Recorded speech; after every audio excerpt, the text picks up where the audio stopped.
Hi guys, so this is our activity after school. After school guys, if the weather is good, like now the weather is good, it's sunny, the kids, uh, I let them play for 20 minutes at their school park. So this is how it look like their school park guys.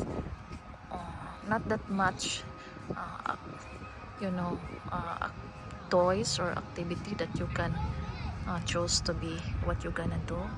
There's a swing, the spin thing, the climbing rocks, climbing thing, and then the slide. This one is a rope, you can climb that too.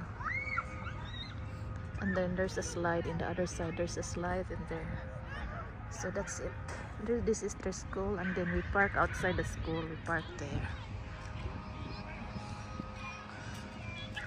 Very big gym, they call this gym. There's another playground there, the slides are there. That's their school guys, and that's all. Bye.